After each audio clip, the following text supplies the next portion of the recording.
Hello everyone, welcome to కథల సవ్వడి. ఈ వీడియోలో నేను ఒక అందమైన ముగ్గు వేస్తూ మీకు ఒక ఆసక్తికరమైన కథను షేర్ చేస్తున్నాను. సిద్ధార్థ్ సాహితీతో గణేష్ మంచివాడు కాదు అని చెప్తూ ఉంటే విజయానంద్ కూడా సిద్ధార్థ్ని సమర్థిస్తూ అన్నయ్య చెప్తుంది నిజమే, గణ అంత నమ్మదగిన వ్యక్తి కాదు. అసలు నువ్వు వాళ్ళింటికి వెళ్లకుండా ఉండాల్సింది. నీకంతలా వాడికి థ్యాంక్స్ చెప్పాలని ఉంటే నేనే వాడిని ఇంటికి పిలిపించేవాడిని కదా. పాక్కుంటూ ఇక్కడికి వచ్చేవాడు. మన స్థాయికి నువ్వు వాడి దగ్గరకు వెళ్లాల్సిన పని లేదు అని విజయానంద్ అంటూ ఉంటే సాహితి, అతను నా ప్రాణాలు కాపాడినప్పుడు నీకు స్థాయి గుర్తు రాలేదా డాడీ అని అడుగుతుంది. విజయానంద్ సాహితి మాటలు విని షాక్ అవుతాడు. సాహితి, అయినా ఇంత చిన్న విషయాన్ని భూతత్వంలో పెట్టి చూస్తున్నారు. ఇప్పుడు ఏం జరిగిందని అంత కంగారు? నాకేం అర్థం కావట్లేదు అంటూ ప్లేట్లో చేయి కడిగేసి మంజు పిలుస్తున్నా వినిపించుకోకుండా కోపంగా వెళ్ళిపోతుంది సాహితి. మంజు విజయానంద్తో ఏదో దానికి వెళ్ళాలనిపించిందండి, వెళ్ళింది. చిన్న విషయమే కదా, మీరిద్దరూ ఎందుకు అంత కఠినంగా మాట్లాడుతున్నారు అని అడుగుతుంది.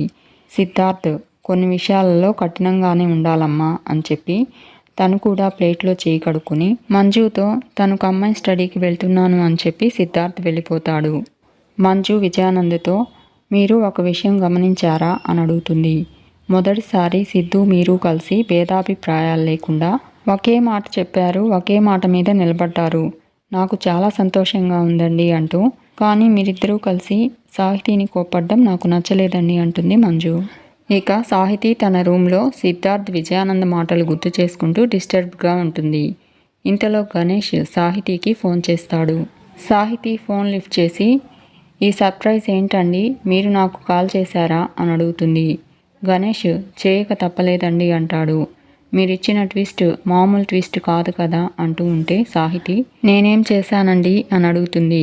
గణేష్, మీలాంటి పెద్దింటి ఫ్యామిలీ అమ్మాయి మా ఇంటికి రావడం అది సర్ప్రైజే కదా అంటాడు. సాహితి, అలా మాట్లాడకండి అని చెప్పాను కదా అంటూ ఉంటే గణేష్, మాలాంటి మిడిల్ క్లాస్ వాళ్ళు అలాగే ఆలోచిస్తారులేండి అంటాడు. మీరు మా ఇంటికి రావడం వల్ల మీ ఇంట్లో మీకేం ప్రాబ్లం కాలేదు కదా అని అడుగుతాడు. సాహితి, మీరు పోలీస్ జాబ్తో పాటు జాతకాలు కూడా చూస్తుంటారా అని అడుగుతుంది. గణేష్, అదేంటి అలా అడిగారు అని అడుగుతాడు. సాహితి, ఏం లేదు, మా ఇంట్లో జరిగిన విషయం మీకు ఎలా తెలిసిందా అని డౌట్ వచ్చింది అంటుంది. గణేష్, అంటే గొడవ జరిగిందన్నమాట అంటూ, ఎవరు మీ అన్నయ్యేనా అని అడుగుతాడు. సాహితి, నిజం చెప్పాలంటే అవుననే అనాలి అంటుంది. గణేష్, నేను చెప్పాను కదండి, మీ అన్నయ్యకు నా మీద అభిప్రాయం ఏం చేసినా మారదు. అయినా నా వల్ల అనవసరంగా మీరు తిట్లు తిన్నారు. మీరు మా ఇంటికి రాకుండా ఉండాల్సింది అంటాడు. సాహితి, చూడండి, గ్రాటిట్యూడ్ అనేది నా పర్సనల్ విషయం. ఎవరైనా నాకు సాయం చేస్తే కృతజ్ఞత చూపించడం నా బాధ్యత. మా అన్నయ్య ఏదో అన్నాడని నా పద్ధతిని ఎలా మార్చుకోగలను చెప్పండి అంటుంది. గణేష్, మీరు కూడా మీ అన్నయ్యలాగే బాగా మొండివాళ్ళు అనుకుంటా అంటాడు. సాహితి నవ్వుతూ, ఎంతైనా చెల్లెల్ని కదా, కొన్ని బుద్ధులు వచ్చుంటాయిలేండి అంటుంది. గణేష్, ఏదైతేనేం నా వల్ల మీరు బాధపడ్డారు అంటాడు. సాహితి, మా అన్నయ్య తిట్ల వల్ల మాత్రం కాదు, మా మమ్మీ వల్ల అంటుంది. గణేష్, అంటే మీ మమ్మీ కూడా తిట్టారా అని అడుగుతాడు. సాహితి, కాదు, రూల్స్ పెట్టారు అంటుంది. కార్తీక మాసం కదా, రేపటి నుంచి ఉదయం 4 గంటలకే లేవాలంట, తలస్నానం చేయాలంట, పద్ధతిగా రెడీ అయ్యి గుడికి వెళ్ళి దీపం పెట్టాలంట అని అంటుంది. గణేష్, చెప్తే నమ్మరు కానీ మా అమ్మగారు కూడా ఇప్పటిదాకా రూల్స్ పెట్టేసి వెళ్ళింది. ఇంకేం చేస్తాం, మా అమ్మ కోసం చేయక తప్పదు కదా అంటాడు. సాహితి, అయితే ఈ కార్తీక మాసం అంతా మీరు కూడా గుడికి వెళ్తారన్నమాట అని అంటుంది. గణేష్, మర్చిపోయాను అంటూ, మీరు ఏ గుడికి వెళ్తారో ముందు నాకు చెప్పండి అని అడుగుతాడు. సాహితి, ఎందుకు అని అడుగుతుంది. గణేష్, పొరపాటున నేను కూడా మీరు వెళ్ళిన గుడికే వచ్చాననుకోండి, ఆ విషయం మీ అన్నయ్యకు తెలిస్తే నేను కావాలని మీ వెంట పడుతున్నాను అనుకుంటారు అంటాడు. సాహితి, అనుకుంటే అనుకోనివ్వండి, మీరు మాత్రం తప్పకుండా నేను వెళ్ళే గుడికే రావాలి అంటుంది. గణేష్, ఇలా మాట్లాడితే నువ్వే నన్ను గుడికి పిలుస్తావని నాకు తెలుసు, నువ్వే పిలిచావు అని అనుకుంటూ, మళ్ళీ ఈ ట్విస్ట్ ఏంటండి, మీ అన్నయ్యకు నాకు గొడవ పెద్దదవ్వాలని ట్రై చేస్తున్నారా అంటూ, నేను లైఫ్లో చాలా సాధించాలనుకుంటున్నాను అంటాడు. సాహితి, మీరు సక్సెస్ అవ్వాలని నేను వెళ్ళే గుడికి మిమ్మల్ని రమ్మంటున్నాను అంటుంది. మణికొండ శివాలయం టెంపుల్ చాలా పవర్ఫుల్ అంట, మా మమ్మీ చెప్పింది అంటుంది. మనసులో ఏదైనా అనుకుని మొక్కుకుంటే తప్పకుండా నెరవేరుతుందంట అని అంటూ ఉంటే, గణేష్ మీరు చెప్తూ ఉంటే రావాలనే ఉంది, కానీ మీ అన్నయ్య అంటాడు. సాహితి మా అన్నయ్య పైకి అలా అరుస్తాడు కానీ చాలా మంచివాడండి, మీరు అనుకున్నట్టు ఏమీ జరగదు అంటూ మీరు రేపు గుడికొస్తున్నారు అంతే అంటుంది సాహితి. గణేష్ మేడం గారు ఆర్డర్ వేస్తే తప్పుతుందా అంటూ తప్పకుండా వస్తానండి అంటాడు. సాహితి గుడ్ నైట్ అంటుంది. Ganesh good night sweet dreams అని చెప్పి జాగ్రత్త మళ్ళీ ఒంటరిగా ఎక్కడికి వెళ్ళకండి అని చెప్పి ఫోన్ కట్ చేసి మన కిడ్నాప్ ప్లాన్ వర్కౌట్ అయింది అనుకుంటూ ఈరోజు ఇంటికి వచ్చింది, రేపు గుడికి రమ్మంది, ఏదో ఒక రోజు మెడలో తాళి కట్టేయమని కూడా అడిగేస్తుంది అని అనుకుంటాడు గణేష్. ఇక ప్రేరణ ఇంటి దగ్గర సిద్ధార్థ్ ప్రేరణ చదువుకుంటూ ఉంటారు. సిద్ధార్థ్ ప్రేరణ నాకు డౌటు అంటూ ఉంటే ప్రేరణ ఇప్పుడే కదా మొదలు పెట్టాం అప్పుడే డౌటా అని అడుగుతుంది. సిద్ధార్థ్ నా డౌట్ సబ్జెక్టు గురించి కాదు అంటూ ఈ టైంలో మీ ఇంట్లో కాఫీ దొరుకుతుందా అని అడుగుతాడు. ప్రేరణ కాఫీ దొరకదు కలపాలి అంటుంది. సిద్ధార్థ్ తల ఎందుకో బరువుగా ఉంది, కాస్త కాఫీ తాగాలని ఉంది అంటాడు. ప్రేరణ తల బరువుగా ఉంది అంటే ఏవో ఆలోచనలు తిరుగుతున్నట్టున్నాయి అంటుంది. సిద్ధార్థ్ 1 కాదు 100 ఆలోచనలు అంటాడు.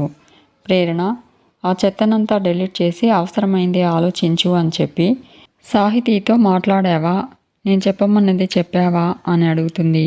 సిద్ధార్థ్ సాహితీ మాటలు గుర్తు చేసుకుంటాడు. ప్రేరణతో సాహితీ నా మాట వింటుంది, ఏ విషయంలో అయినా నా మాట తేలిగ్గా తీసేయదు, కానీ ఒక గణ విషయంలో కాస్త డిస్టర్బ్డ్గా మాట్లాడుతుంది, తనది అమాయకత్వమో స్ట్రాంగ్గా ఆలోచించలేకపోవడమో చెప్పేది అర్థం కాకపోవడమో తెలియదు కానీ విషయాన్ని లైట్గా తీసి పారేస్తుంది అంటాడు. ప్రేరణ నువ్వు సీరియస్గా చెప్పాల్సింది కదా అంటూ ఉంటే సిద్ధార్థ్ సీరియస్గా చెప్పడం కాదు, తనకు అర్థమయ్యేలా చెప్పే ప్రయత్నం చేశాను, కానీ సాహితీ మాటలను బట్టి సాహితీ ఆ గణ ఇంటికి ఇంటెన్షనల్గా వెళ్ళలేదు, కిడ్నాప్ అయినప్పుడు సాయం చేశాడు కాబట్టి జస్ట్ క్యాజువల్గా వెళ్ళి థ్యాంక్స్ చెప్పి వచ్చేసింది అనుకుంటున్నాను అంటాడు. ప్రేరణ వాడు సాయం చేయడం ఏమిటి సిద్ధు అని అడుగుతుంది. సిద్ధార్థ్ అది మనకు తెలుసు కానీ సాహితీకి తెలియదు కదా అంటాడు. తనను ఆ రౌడీ బార్ నుంచి ఆ గణానే కాపాడాడని అనుకున్నట్టుంది, ఎవరైనా చిన్న సాయం చేసినా వాళ్లకు గ్రాటిట్యూడ్ చూపించే మెంటాలిటీ చిన్నప్పటి నుంచి జాలి దయ మా సాహితీకి చాలా ఎక్కువ అంటాడు. ప్రేరణ కావచ్చు అంటూ కానీ అందరి విషయంలో అది మంచి పద్ధతి కాదు కదా అంటుంది. తన మంచితనాన్ని ఎదుటి వాళ్ళు అవకాశంగా తీసుకుంటే మనకే కదా ప్రమాదం, ముఖ్యంగా ఆ గణ లాంటి వాళ్ళు అవకాశం కోసం కాచుకుని కూర్చుని ఉంటారు, ఇలాంటి విషయాల్లో మరీ ప్రమాదం అంటుంది. సిద్ధార్థ్ వాడి గురించి నువ్వు అంత కరెక్ట్గా ఎలా చెప్తున్నావు అని అడుగుతాడు. నువ్వు హైదరాబాద్ వచ్చి 6 నెలలు కూడా కాలేదు కదా, అంతకుముందు గణ నీకు తెలియదు కదా, అయినా గణ గురించి తెలిసినట్టు ఎప్పటి నుంచో నీకు పరిచయం ఉన్నట్టు చెప్తున్నావు, అసలు నీకు వాడికి ఎలా పరిచయం అని అడుగుతాడు. ప్రేరణ గణేష్ తమను అవమానించడం గుర్తు చేసుకుంటూ సిద్ధార్థ్తో బాబు నువ్వు కూడా నాకు పరిచయమై 6 నెలలు కూడా కాలేదు, నువ్వు మంచివాడివే అని చెప్తున్నాను కదా, అతను చెడ్డవాడు అని చెప్పడానికి పాత పరిచయం ఉండాలా, మనల్ని ఎంత ఇబ్బంది పెట్టాడో తెలుసు కదా అంటూ మనం ఆలోచించాల్సింది ఎవరో గురించి కాదు చదువు గురించి అంటుంది. ఫస్ట్ సిలబస్ ఫినిష్ చేయాలి, చదువుకుందామా అంటుంది. సిద్ధార్థ్ ష్యూర్ అంటూ అసలే ఎగ్జామ్ ఉంది అంటాడు. సిద్ధార్థ్ చదువుకుంటూ ప్రేరణ వైపు చూస్తూ ఈవిడ గారి నుంచి ఏది తెలుసుకోలేం అని అనుకుంటూ ఉంటాడు. ప్రేరణ సిద్ధార్థ్ మాటలు విని ఏంటి అంటుంది. సిద్ధార్థ్ ఆడవారి మాటలు మేధావుల మాటలు అసలు అర్థం కావు అంటున్నా అంటాడు. ప్రేరణ చదువు అంటుంది. ఇక విజయానంద్ మందు తాగుతూ సాహితీ మాటలు గుర్తు చేసుకుంటూ ఉంటాడు. విశ్వాస్ కూడా కింద కూర్చుని మందు తాగుతూ చిప్స్ తింటూ విజయానందం చూస్తూ ఉంటాడు. విశ్వాస్ విజయానంద్ దగ్గరికి వెళ్ళి ఏంటి సార్ ఏదో దీర్ఘంగా ఆలోచిస్తున్నట్టున్నారు అని అడుగుతాడు. విజయానంద్ అదేంటో రా విశ్వాసం, ఈరోజు మందు రుచే తెలియట్లేదు అంటాడు. విశ్వాస్ నాలుకకు రుచి తెలియట్లేదు అంటే మెదడు మన అధీనంలో లేదని అర్థం అంటాడు. విజయానంద్ నాలుకకు 2 పనులుంటాయి, 1 తాగడం 2 తినడం, కానీ మెదడుకి 1,00,000 పనులుంటాయి, వాడేమనుకుంటాడు వీడేమనుకుంటాడు అవతలేంటి ఇంట్లో ఏంటి వాడేం ప్లాన్ చేశాడు ఎవరికి గోతులు తీస్తున్నాడు, 1000 కండిషన్లు, 1,00,000 వర్రీలుంటాయి. ఇక ఈ మెదడు మన అధీనంలో ఎలా ఉంటుంది విశ్వాసం అని అడుగుతాడు. విశ్వాస్, సార్ ఇప్పుడు మీ మనసులో 100 ఆలోచనలు ఉండొచ్చు, కానీ ఒక్క ఆలోచన మాత్రం మిమ్మల్ని బాగా ఇబ్బంది పెడుతుండొచ్చు. మీరు దాన్ని గమనించండి, దాన్ని వెంటనే ఎరేస్ చేయండి. అప్పుడు మందు వెంటనే కిక్కిస్తుంది, మంచి టేస్టీగా ఉంటుంది అంటాడు. విజయానంద్, ఒకే ఆలోచన నన్ను వేధిస్తుందని అంత కరెక్ట్గా ఎలా చెప్పావు విశ్వాసం అని అడుగుతాడు. విశ్వాస్, అదేంటి సార్, తొర్రలోతు పురుగుకి తెలియదా, మీ బుర్రలోతు మీ భక్తుడికి తెలియదా అంటాడు. విజయానంద్, అయితే ఇప్పుడు నేను ఏం ఆలోచిస్తున్నానో చెప్పు అంటాడు. విశ్వాస్, అమ్మాయి గారు 4 కిలోల పళ్ళు 10 కిలోల కృతజ్ఞతలు పట్టుకుని ఆ గణాగాడింటికి వెళ్ళిందనే కదా సార్ మీరు ఆలోచిస్తున్నారు అంటాడు. విజయానంద్, నీ బ్రెయిన్ గ్రేట్ విశ్వాసం అంటూ నా కళ్ళల్లోకి చూసి నా కంటెంట్ చెప్పేశావు ఎలా అని అడుగుతాడు. విశ్వాస్, నేను మీ సేవకుణ్ణి సార్, నన్ను అలా పొగడకండి అంటాడు. విజయానంద్, ఇప్పుడు నా కూతురు ఆ గణాగాడింటికి థ్యాంక్స్ చెప్పడానికి తనంతట తానే జాలతో వెళ్ళిందా, లేక ఆ గణాగాడు వాడి క్రిమినల్ బ్రెయిన్ వాడి నా కూతుర్ని రప్పించుకున్నాడా అని అడుగుతాడు. విశ్వాస్, ఇది పెద్ద డౌటే సార్ అంటాడు. విజయానంద్, నీ బుర్రతో క్లియర్ చేయి విశ్వాసం అంటాడు. విశ్వాస్, నేను కాదు సార్ క్లియర్ చేయాల్సింది, మీరే క్లియర్ చేసుకోవచ్చు అంటాడు. మీకు అనుమానం వచ్చింది కదా, డైరెక్ట్గా ఆ గణాకే ఫోన్ కొట్టండి, వాడేం చెప్తాడో ఆ మాటలను బట్టి క్లారిటీ వచ్చేస్తుంది అంటాడు. విజయానంద్, కరెక్టే విశ్వాసం అంటూ ఫోన్ చేయబోతూ, మనం ఫోన్ చేస్తే వాడిని మనమే పెద్దోడిని చేసిన వాళ్ళమవుతామేమో అంటాడు. విశ్వాస్, మీ కాళ్ళ కాడ పడుండేవాడు వాడెలా పెద్దోడవుతాడు సార్ అంటూ కాల్ చేయండి సార్ అంటాడు. ఇక గణేష్ ఫోన్ రింగ్ అవడంతో విజయానంద్ నంబర్ చూసి ఈ పాటికి ఎప్పుడో ఫోన్ రావాలి, కానీ కాస్త లేట్ అయింది అనుకుంటూ ఫోన్ లిఫ్ట్ చేసి గుడ్ ఈవినింగ్ సార్ అంటాడు. విజయానంద్, ఎలా ఉన్నావు గణా అంటాడు. గణేష్, మీ దయ సార్ అంటాడు. విజయానంద్, ఇంతకీ నీ చెయ్యి ఎలా ఉంది అంటూ ఉంటే గణేష్ నొప్పి నటిస్తూ పర్లేదు సార్ అంటాడు. విజయానంద్, జాగ్రత్త అయ్యో, నిర్లక్ష్యం చేయకు అంటాడు. గణేష్, మీరిలా కేర్ తీసుకోవడం, ఫోన్ చేసి నా బాగోగులు అడగడమే కాకుండా మీ తరపున మీ అమ్మాయిని పంపించారు, ఇంతకంటే ఏం కావాలి సార్ అంటాడు. విజయానంద్ షాక్ అవుతూ నేను పంపించానా అనుకుంటాడు. నేనే పంపించాను అంటూ, ఎంతైనా నువ్వు నా మనిషివే కదా, నా కింద పనిచేసే మనిషివి, పాపం దెబ్బ తగిలి ఉన్నావు, నేను బిజీగా ఉండి చూసి రమ్మని నా కూతుర్ని పంపించాను అంటాడు. గణేష్, అర్థమైంది సార్, మేడం వచ్చారు, పళ్ళు తెచ్చారు, అసలు మీలాంటి పెద్దవాళ్ళు మా ఇంటికి రావడం చూసి మా అమ్మ నమ్మలేకపోయింది, నాకైతే మీరే కళ్ళ ముందు కనపడ్డారు అంటాడు. విజయానంద్, వస్తావయ్యా, పైకి వస్తావు, ఇలాగే ఓపికగా ఉండు, మంచి ఫ్యూచర్ ఉంటుంది అంటాడు. గణేష్, తప్పకుండా సార్, నేనేం చేసినా నా ఫ్యూచర్ కోసమే చేస్తాను అంటాడు. విజయానంద్, సరే జాగ్రత్త అంటాడు. గణేష్, థ్యాంక్ యూ సార్ అని చెప్పి ఫోన్ కట్ చేస్తాడు. విశ్వాస్ విజయానంద్తో ఏమంటున్నాడు సార్ అని అడుగుతాడు. విజయానంద్, వాడి మాటల్లో ఏం తేడా లేదు విశ్వాసం, వాడు ఎప్పటిలాగానే ఉన్నాడు, నాలాంటి వాడి కూతురు వాడింటికి వెళ్ళడం చాలా అదృష్టంగా ఫీల్ అవుతున్నాడు, 4 ఫ్రూట్స్ పట్టుకెళ్తే మహాప్రసాదం అనుకుంటున్నాడు అంటాడు. విశ్వాస్, ఇప్పటికీ క్లారిటీ వచ్చింది కదా సార్ అని అడుగుతాడు.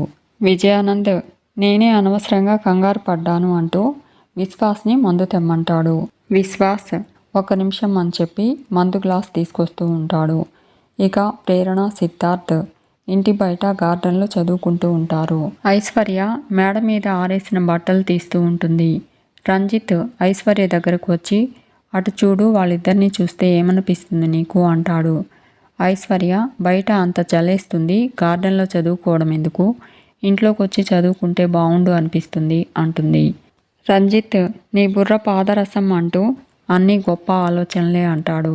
ఐశ్వర్య, ఏం చేస్తాం, చిన్నప్పటి నుంచి నేను తెలివైన దాన్ని కదా అంటుంది. రంజిత్, అతి తెలివి చూపించకు అంటాడు. వాళ్ళు లైఫ్లో ఒక గోల్ పెట్టుకున్నారు, ఆ గోల్ రీచ్ అవ్వడానికి కష్టపడుతున్నారు, అదీ కాక వాళ్ళ లైఫ్ కాస్త సేఫ్గా రన్ కావడానికి కెఫే పెట్టుకున్నారు అంటాడు. ఐశ్వర్య, బాగానే తెలుసుకున్నారు అంటుంది. రంజిత్, నీకు అలాంటి గోల్స్ ఏమీ లేవా అని అడుగుతాడు. ఐశ్వర్య, నా లిస్ట్ చెప్తే మీ కళ్ళు తిరుగుతాయి అంటుంది.